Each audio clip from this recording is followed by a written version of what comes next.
the theory was about Iridikron's bargain. Yes. I was thinking about who he would have struck a bargain, and obviously Murazon was one of them. Mm-hmm.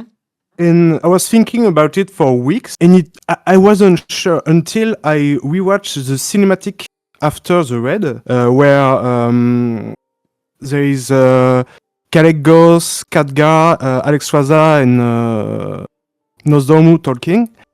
And in this cinematic, Nosdormu suddenly feels something. He has like an headache, and he says something like, "The time waves, they are chaotic." I realized that something like that never happened to him. Like when Razagut was released, he was absolutely chill. He was like, "Oh yes, so they were released. There was a four dragon Primalists incarnate." Yeah. But in this cinematic specifically, he was disturbed. Like something happened with time. That's actually true. I didn't even make that connection. That's why I was more convinced about my theory. So what I will say about your theory is Dragonflight really is sort of like a traitorous expansion. It's and not treacherous, because everyone seems to be on a path where a lot of different factions are vying for ultimate power, and in some cases their interests overlap, but their ultimate interests do not overlap whatsoever. And Murad, never apologize for your accent. It is your accent, bro.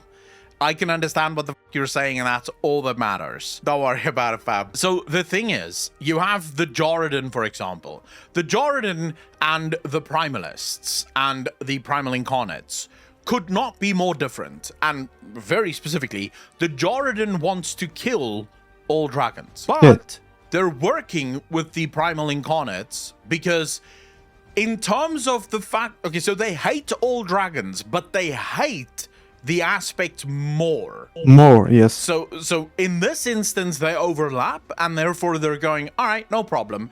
We will help you kill the aspects. And then as soon as the aspects are dead, we'll kill you, right? Because ultimately, they will kill all of the dragons. Then you have the Primal Incarnates who, Iridikron, for example, it is possible. Him and Murazon, because here's what Murazon wants to do. Murazon wants to kill all of the dragon aspects, including all of their flights, so that he and he alone becomes the singular aspect. And he wants to do this by destroying all of the timelines so that only one timeline remains, and then either he is going to ring in the Hour of Twilight or the final hours of Azeroth, or he's going to ring in the end time, so the very literal end of all time. But that seems to be what Murazon wants to do. Now, that's not necessarily what Iridikron wants, right? He doesn't want the end of all things. But insofar as Murazon wants to kill all of the aspects, Iridikron wants to kill all of the aspects, so there's an overlap in terms of it. So I can see how Iridikron may have struck those bargains, because all we know was that Nosdormu that said, because we have the character that asks, why is Iridikron so bad? And it's either Alexstrasza or Nosdormu that says, towards the end, Iridikron struck terrible bargains. It's Alexstrasza. It's Alexstrasza that says that. And then Nosdormu felt something and says the time waves, they are chaotic. A dark phantom looms in the horizon. Yeah. Which he never said when Razagut got released. Yeah, so it's clearly... Which is impactful too. Yeah, so it's clearly not the Primal Incarnates that's throwing the timelines into chaos. It's a specific incarnate that is throwing the timeline. So it is Iridikron and he's released, because this cinematic takes place right after the release. So right after we failed to stop Razagut from freeing her brothers and sisters. Yeah, because literally after we kill Razagut, the cinematic happened and we are teleported into the capital. Into So Valbracken. it happened like few minutes after. Yeah.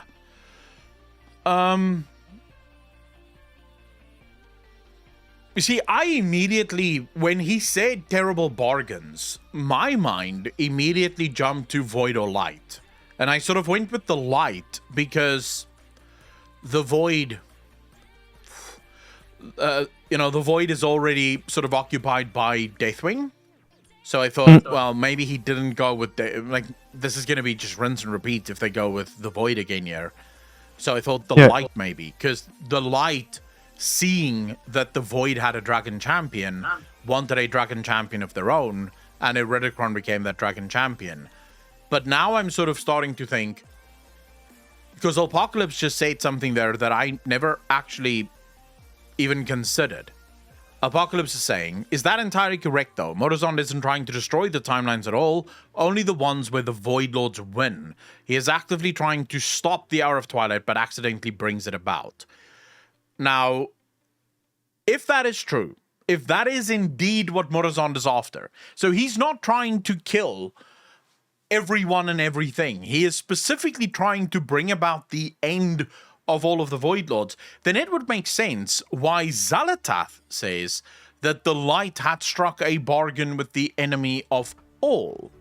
So if Iridikron struck a bargain with Murazon, and then the Light struck a bargain with Iridikron, that would mean that the Light had truly struck a bargain with the enemy of all, because Iridikron is the servant of Murazon. Yeah. Maybe. The only question then becomes, if Apocalypse is correct, do we have any evidence that Iridikron minds the Void? Because he didn't seem overly worried about what Deathwing ultimately did. You know, he didn't seem to judge Nalfarian for the decisions he made. Right? He basically just spoke about how Nalfarian fucked over his own brothers and sisters, but he never judged Nalfarian for it. At least that's not the sense that I got from it.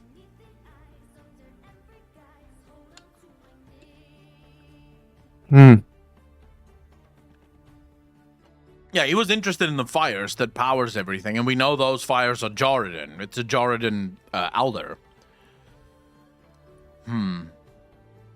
Interesting theory. I don't quite know. We don't have enough information yet. I mean, it has to be connected though. Because right now, Dragonflight seems to be the expansion with more pokes in the fire than any expansion prior to this, right? There's so many things going on in Dragonflight. You know, you have the Djaradin that wants to kill all dragons. You have the Primalists that want to aid the Primal Incarnate. You have the Primal Incarnates that want to kill all the aspects. You have Murazon that wants to do something. You have Caligos, the something may have happened with the blue Dragonflight. That's why not many blue dragons showed up when he turned on the beacon. So there's something there. There's a storyline there that needs to be explored. You have Sakureth that wants to basically claim the Void for himself, or at least claim his father's legacy for himself. There's so many things going on in this expansion. Some of those things have to be connected. Otherwise, you know, this is like probably the busiest expansion we've ever had in World of Warcraft. Because usually in World of Warcraft, you'll have like one main plot, and then maybe you'll have one or two subplots.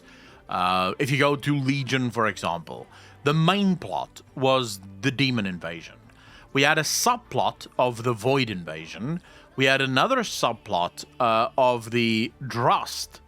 But that was really it, right? The main plot had about 2 subplots. Although this time around, the main plot has about 4 subplots. And not even necessarily subplots, because some of those plots aren't even playing into each other, at least from what perspective we have now. Murazon and the Infinite Dragonflight, for example, doesn't seem to have anything to do with the Primal Incarnates. the Primal Incarnates and the Djaradin are only linked in their hatred for the aspects, Caligos and whatever happened to the Blue Dragonflight would not have anything to do with the Primal Incarnates. It might have something to do with the Primalists, but it will definitely not have anything to do with the Primal Incarnates. So there's like a shit ton of plots and plot lines that aren't on the face of it right now linked to each other.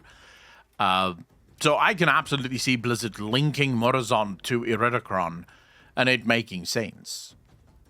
Yeah, I think your theory is valid, Murad. I think it's a valid theory. Fucking 2 thumbs up, bro. That's a good theory. Thanks. Yeah. Thanks for sharing it, man. Really appreciate it. Yeah, no problem. All right. Thanks for stream and your content. Thank you for watching and thanks for the support, bro. Really appreciate it. See you. Take care of yourself, fam. Take care too. Peace out. Bulbous Live, how you doing, fam? Thanks for the first time chat. Really appreciate that. Jane Jenner, thank you so much for the sub. That's 9 months, part of the DJ Nation. Appreciate ya. Thank you, thank you, thank you. You're far too kind. All right, chat. What have you guys been talking about while I was busy thinking about the Void? So, it pulling all the threads together that have been in the game for freaking ever? True. So the goal of the Void Lords could be to corrupt the entire universe with a curse gift of flesh via the old gods, which they sent out to find the world souls.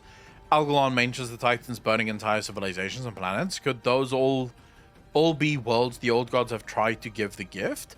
And by extension, could Azeroth be the only world soul actually given the gift? And that's what Sargeras was so afraid of. Could Azeroth Awakening be the Hour of Twilight? It's entirely possible. At this point, I would not put anything past Azeroth Awakening. The only question I sort of have is, how does the community react when it turns out that Azeroth is indeed evil? Would the WoW playing community be okay with that?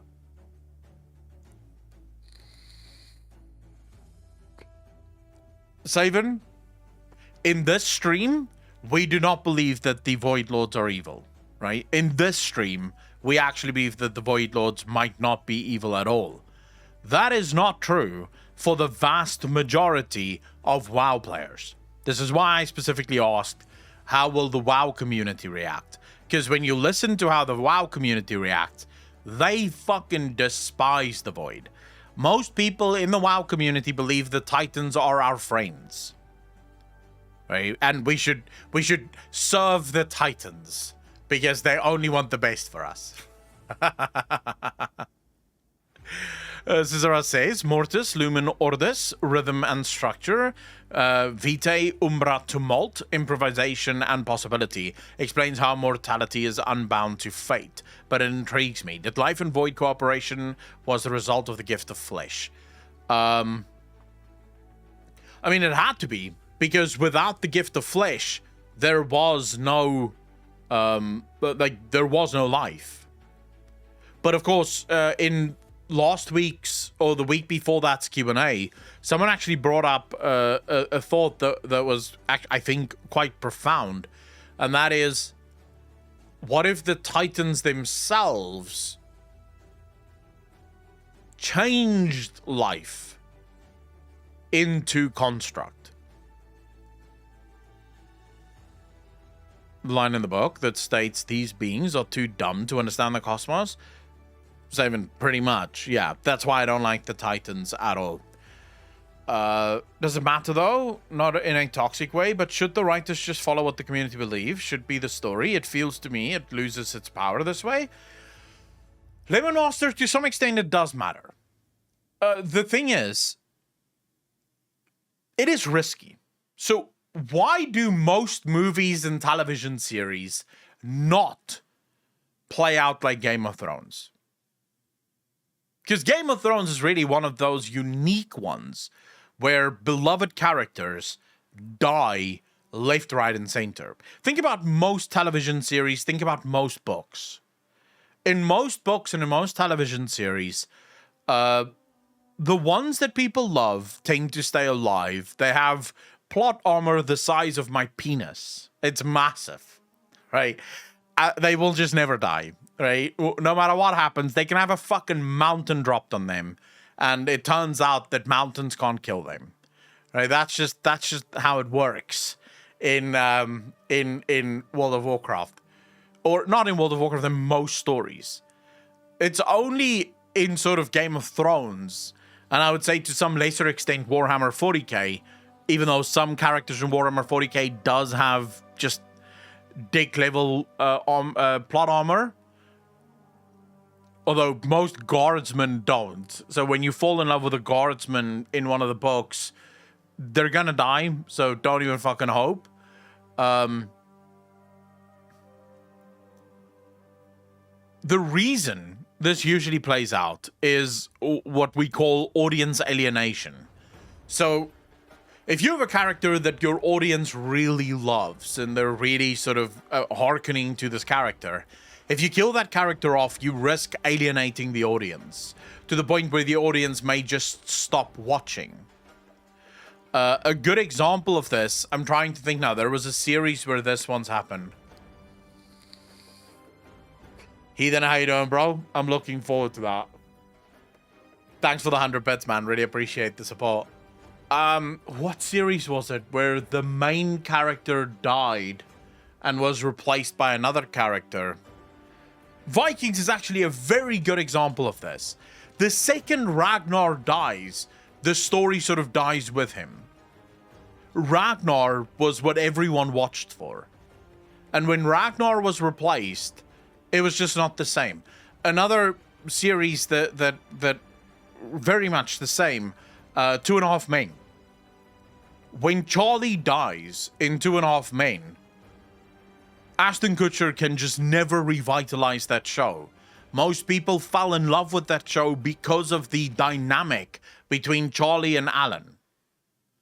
And when you remove that dynamic, the show can just not survive.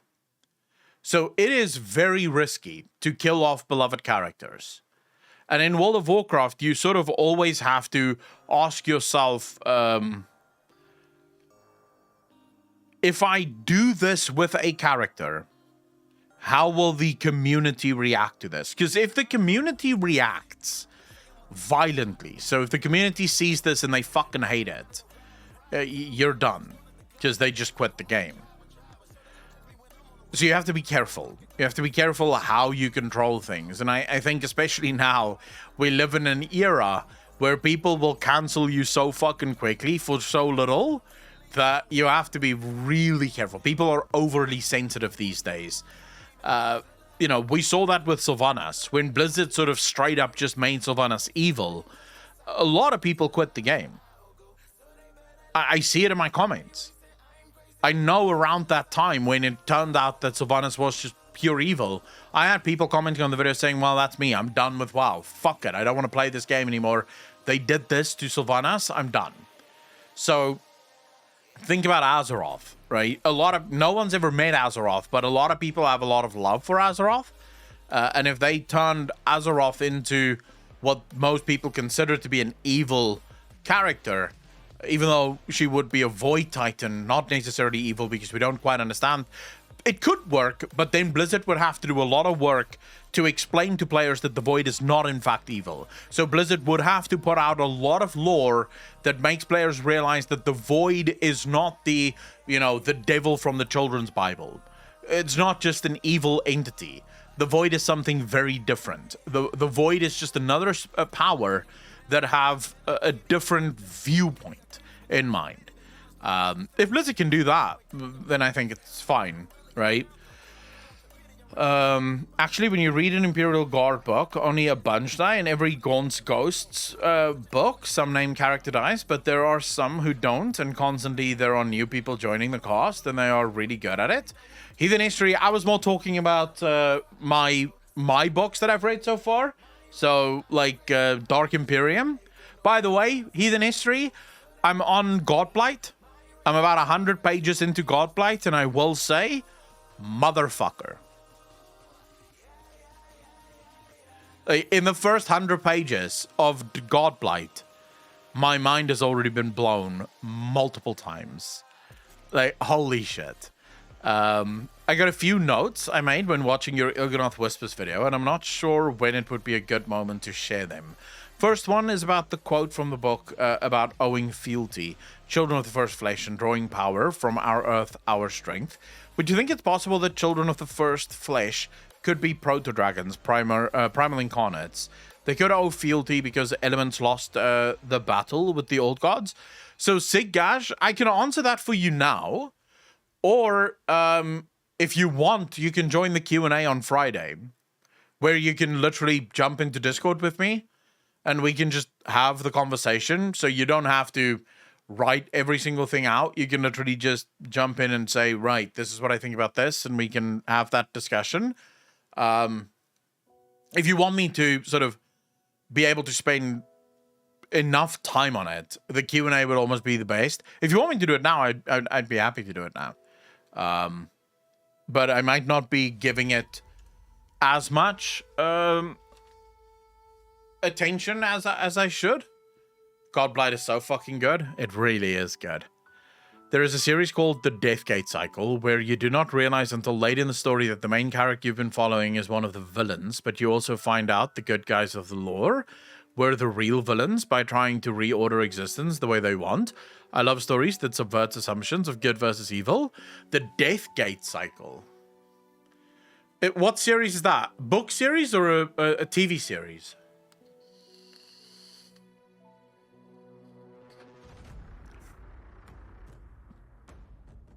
Look, like they've not done enough yet with that. They would need to do more. It's a book series. I should probably read that.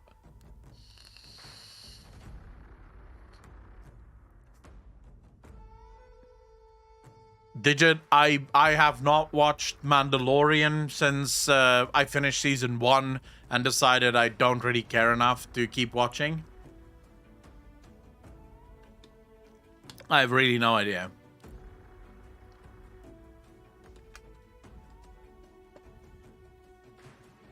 I know the new Shadow and Bone is out. Season 2 for Shadow and Bone, so I'm looking forward to watching that.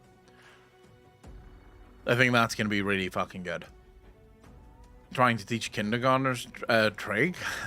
On side note, I'm not here often, but I follow all your videos. I appreciate your content a lot. Much love. Lemon Master, thank you so much, bro. Really appreciate that.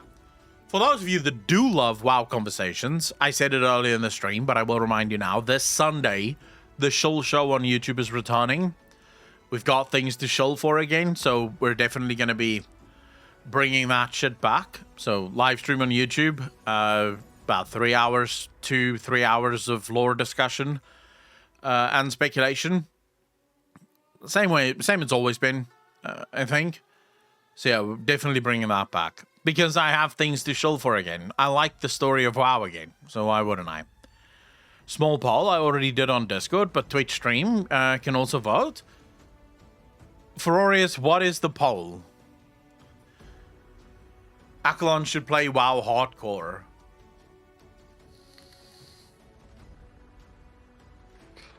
What's that?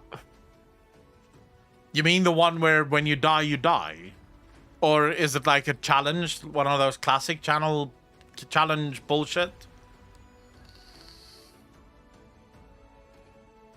Alright, yeah, it's a classic challenge.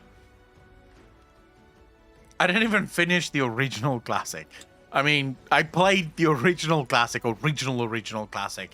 But I mean the remake or the re-release of Vanilla, I didn't even finish that. So why would I play the hardcore version of that?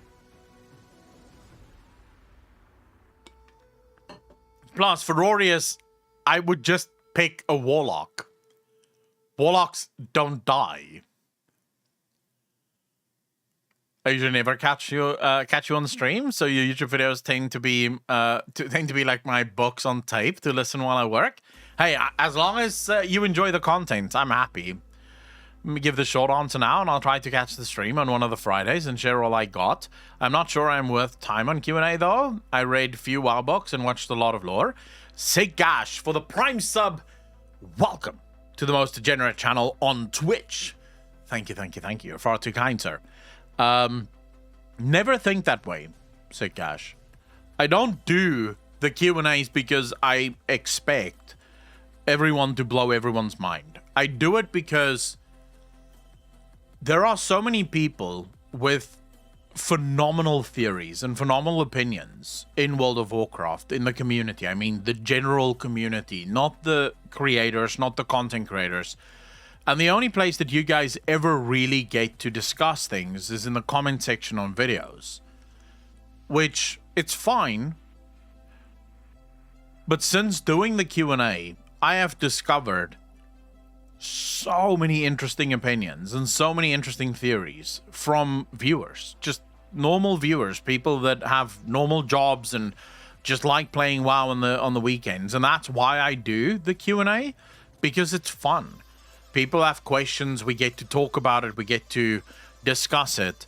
And at the end of the day, everyone has fun when we do the Q&A. So please don't think that way. Don't think, oh, I don't know if I live up to, you know, anyone else's sort of standards. There's no standards. It's just fun. It's to have fun, and it's to discuss things that is fun. So please, feel free to join the Q&A. So the Children of the First Flesh.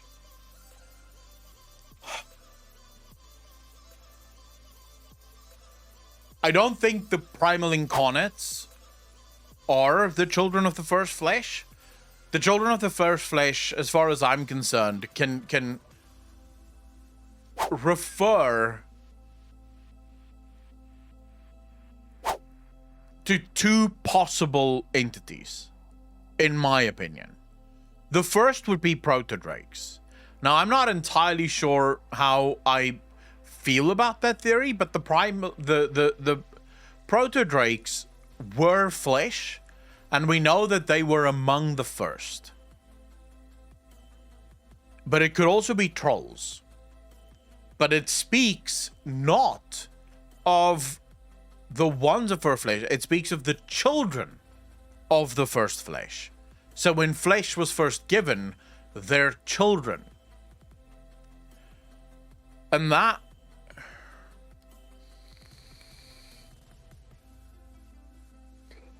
creates a new problem. Because if trolls were truly the first flesh, then the elves would be the children of the first flesh. So the elves made a bargain, a deal, and they are the ones that need to serve. I think the stream just dropped for a second. It could be goblins as well. Goblins could work. But this is where we get into sort of like a discussion of what came first. And that's anyone's fucking guess.